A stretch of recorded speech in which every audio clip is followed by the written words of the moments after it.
this is Lisa and welcome to my channel. Today we're going to be working on a Sulky, and this will fit the Breyer Constantia mold. You can find the pattern for the Sulky and for the driver linked below, and following behind that there'll also be one for the harness, but I'm a little behind on that so far.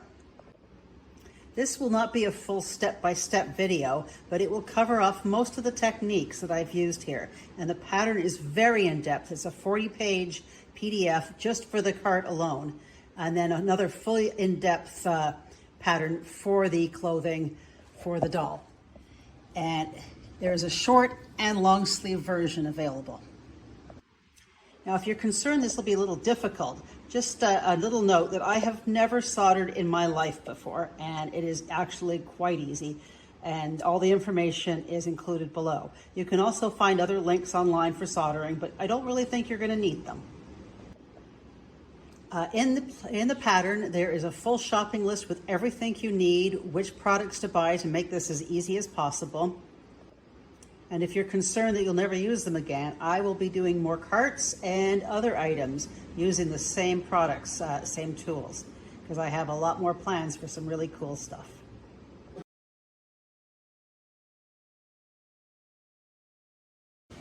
For the shafts, we're going to be using brake line tubing. This is a steel tube and it's 3/16 inch. You can get this either roll like this or straight pieces. We're going to measure out a piece of this, and I'm just going to lightly straighten as I go. I'm going to just put a Sharpie mark on the end of it. Now here I have a tubing cutter that's heavy duty, good enough to do brake line tubing. And these are inexpensive, easy to find, and you'll find the information in the pattern. To use this, you just put it in to the cutter, line up the blade to your mark, and gently tighten this until the blade just touches. You don't want to over tighten this. Now spin it around a few times and tighten it a little more. And again, and tighten it again. This will take about 3 minutes before it cuts through. This one took about 2 minutes, cut through nice and cleanly. No damage to the end. I'm just going to try to get that as straight as possible. Some people use a vise for this, but I find it's actually very easy to work with. Using the pattern, mark the same amount as noted from each end with a Sharpie.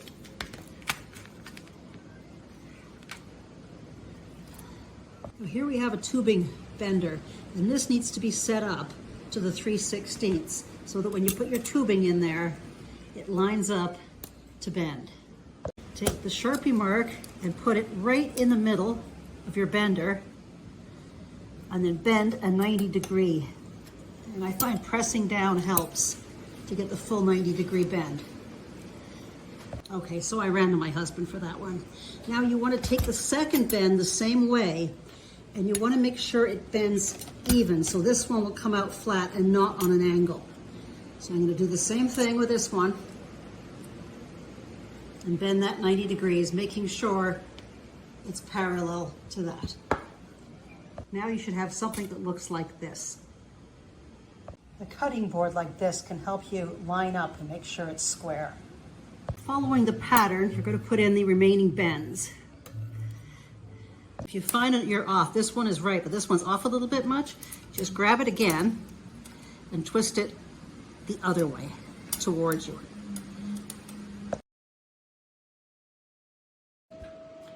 From the wheel forks pattern, cut the brass the length shown, and for that I like using tin snips like this. It just cuts so easy like scissors.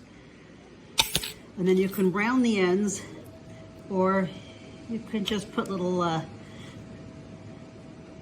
just trim the corners off a little. We're going to drill the holes at each end as shown. Once I've done one, I'm going to use the holes from the first one just to make sure they're the same. And that's what it's going to look like when it's bent. And I'm going to mark on the bend lines. Go slowly with the drill.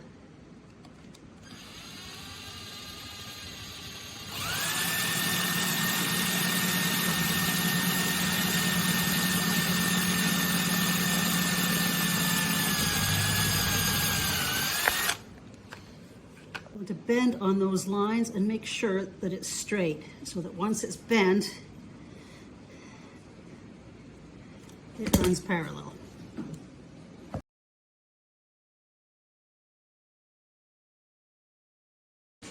Now, I'm no expert in soldering, but it is actually quite simple. Just remember this stuff conducts metal. If you're going to touch it, any of the metal, make sure it has grips on it so that you don't get burned. And what we're going to do here is we want the two wheel pieces there. This piece is going to come like this, and your two seat pieces are going to be on the inside of these markings. So first, we're putting on these end pieces. I'm going to take some flux, add it to the areas that I want to solder together. And my soldering iron is heating up. You can tell it's hot by if you touch a little bit of solder to the end, it gets hot. I'm going to clean it, tin the tip with some solder. It needs to be hot enough to melt the solder.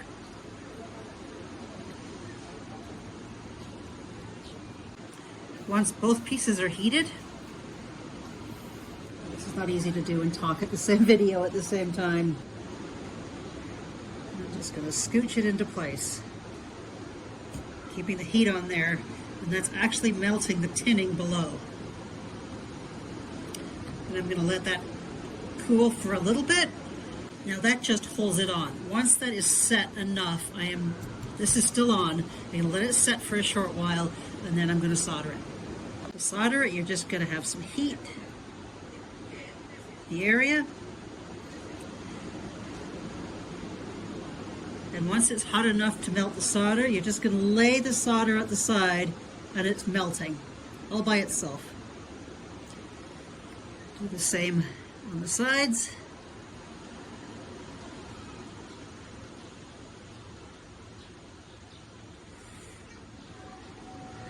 And on this back.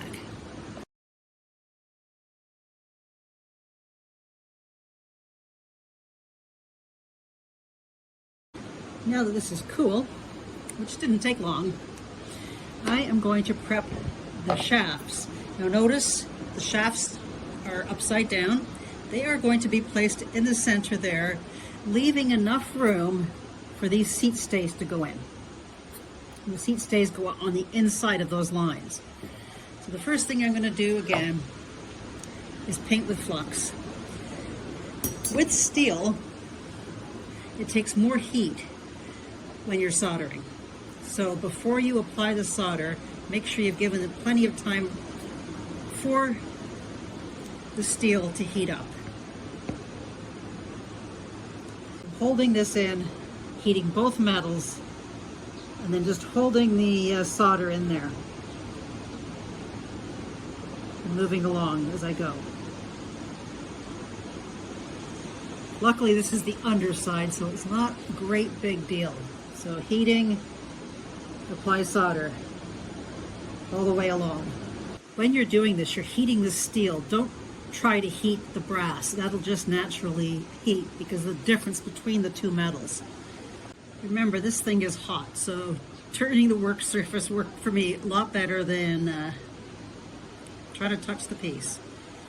Heating up the metal, and the solder should melt by itself. If it doesn't, add more heat. Make sure to regularly clean and tin your surface, and if you have any problems, apply some more of the flux. Remarking my spot for the back pieces, and I'm going to attach them while this is still hot. Make sure they're at a 90-degree angle. Pressing down in place with a heat until it's hot enough to take the solder. Now I've put this up on a 5-inch riser after attaching the wheels. This is where the driver will be. There will need stirrups here, but this right here needs to be horizontal, but right now it's not. So I'm going to take a pair of pliers and just move that up a tiny bit so both sides are horizontal.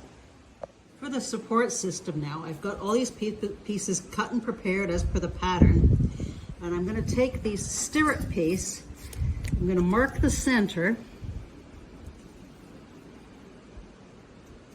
and then with small pliers, I'm going to bend that slowly into this shape. So it looks something like that. And you just work that slowly around the center part. These little pieces, make sure they're the right size to sit on top of this. Squeeze that in a little more because you're going to be soldering those right on top of that for the stirrup. Also, you want to clean this area inside and out and right along here for the next soldering. For the stirrup, I've applied flux to the parts that will be joined. And I'm going to heat that piece up, and it doesn't need to be heated a lot since this stuff solders very quickly.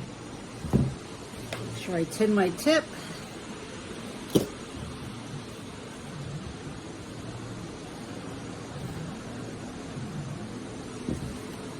And then apply the solder.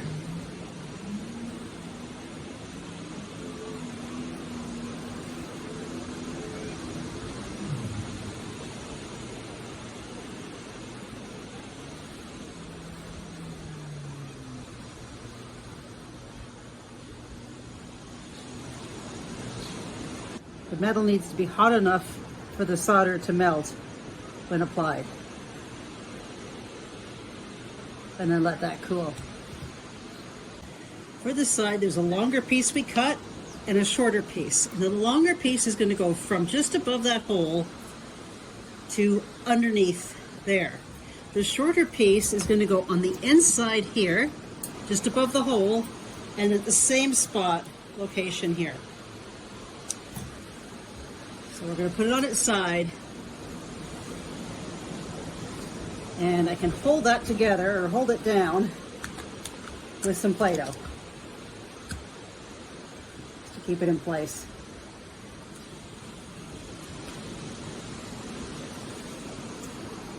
I'm applying flux here and where it joins underneath the shaft.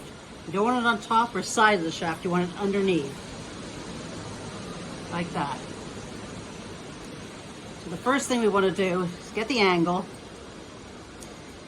And if you want, you can tape this piece in place, solder that, and then solder this. I'm going to turn this over and do the other side before soldering the two here.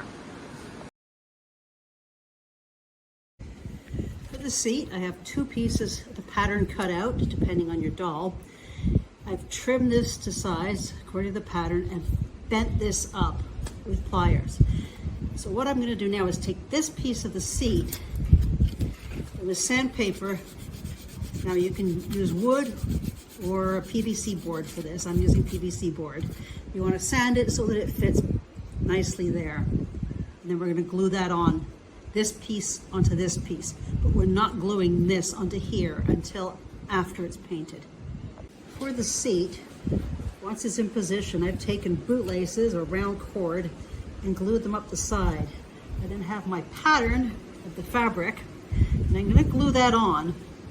So there's a little bit on the bottom and enough on the top that it's going to go around to the base. But I'm only going to glue this section, not the sides or the bottom. I put a little extra glue next to the strings as well as on the strings, so it kind of fills in that spot. I'm gonna have equal on both sides. Just enough to come under there. And then smooth it as much as you can to make that look like a proper base. Make sure it's at the right angle. I'm pulling at the sides to try to get a nice smooth seat. For this back section, first thing I'm going to do is make sure I can squeeze this corner here. And I'm going to glue along here. But first, pushing that in, I'm going to trim just a tiny bit there so that they can go their separate directions. Once that's glued, I'm then going to fold that down and glue it. You can trim some of that off depending on your fabric. If not, just do it that way. And make sure you're keeping this tight all the time. We still haven't dealt with this piece yet. For the stirrups, with the doll and the seat, put your stirrup on. You want it in an angle where it hits this piece and this top piece. When you decide where you want it, place marks on both of those. It should be on an angle and touching both. Once you determine the spot for the stirrup on one, I'm going to measure from the end of the shaft to here, mark it on the other side, and from behind here to where this mark was, and mark that on the other shaft, or the other support piece, so that I have them equal. Now when you're going to put these on, they're going to face this way, the smooth side facing this way, and they are going to be on an angle, dropped solder on the top and right there, and the same on both sides. Also, you only want to check to see if you have any lumps or bumps of solder sticking out. So when you're soldering these, you may want to just soften up any lumps and bumps you have and smooth them out, just in case. Taking some Play-Doh, I've wedged these into place, making sure they're contacting the bottom of the shaft and the top of the support. And then once this is fully hot, I'm just going to drop some solder on those two spots. You may need to use something like this to hold it while you're soldering or move it around. Remember, the steel is going to need more heat than the brass. Apply your flux. Now, when you tip your soldering iron, just holding that there will actually spot weld it into place. So I'm just going to put another drop more on there because the solder from tipping it will drip down into the flux and hold that in place solidly without having to do anything else. Once I've done nothing more than use the tip, the solder on the tip, and the heat, I'm going to let that cool a little and remove this and double check before I add the last little spot of solder. Now I've let it cool down for a few minutes. Everything else is still hot. Just double checking I like where the stirrups are without melting her feet. And then I'm going to just heat that up a little more and make sure there's enough solder on there. The first time the solder ran down the front, the next time I'm going to put it on the back. For the hitch, we're going to put holes. These are as per the pattern apart, and you don't have to go all the way through. It's just so that we have a spot to hold the hitch. We have a pilot hole that is very easy to drill, and we're only drilling through half of this.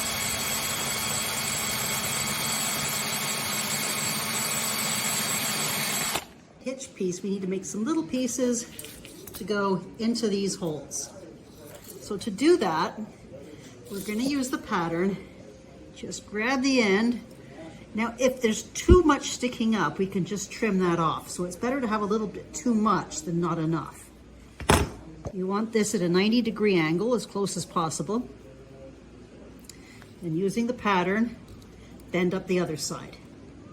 Now that we have this, we're going to trim off the end so that when you put it in here, there's enough room to easily put through a piece of your strip. Now these two pieces are just sitting there. I'm going to go solder those. And now I'm going to take a piece of my 1/4-inch strip and cut that to the pattern, marking where the holes are and where the bends are. Really the iron is hit here.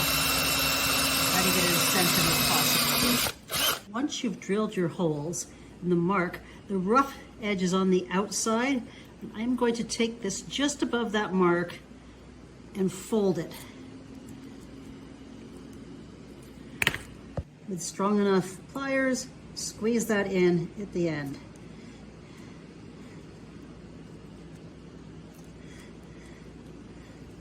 so that it looks like that. Here you can see there's just enough room to get your rod in.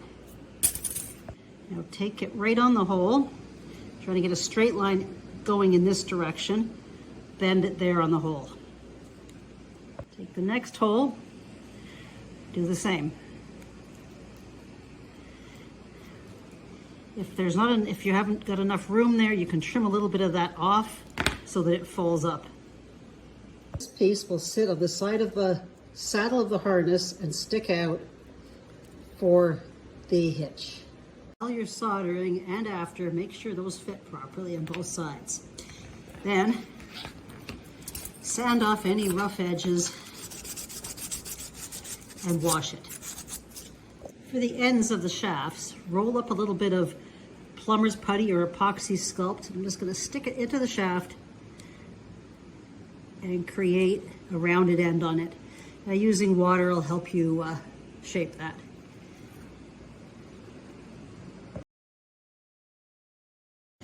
To make the wheels legal, they must have a disc on top of them, and it's on both sides. So for this, you can use anything light plastic, such as a lid, a dollar store pencil case, or a Breyer box. When you're cutting these, tape them down and mark the center right through with a pin, and then cut out 4 of them. 2 of the pieces need a hole big enough to go over the front, and the others just need a hole big enough for the screw to go through. So using a hole punch, put a small hole where the mark is on the one side and the large hole on the other. You see here, the hole, it goes over. Now what you're going to do is just put a few drops of crazy glue on the edges right up here and just let that glue down. And on the other side, put the other one in. So you have a double disc. Just a little bit.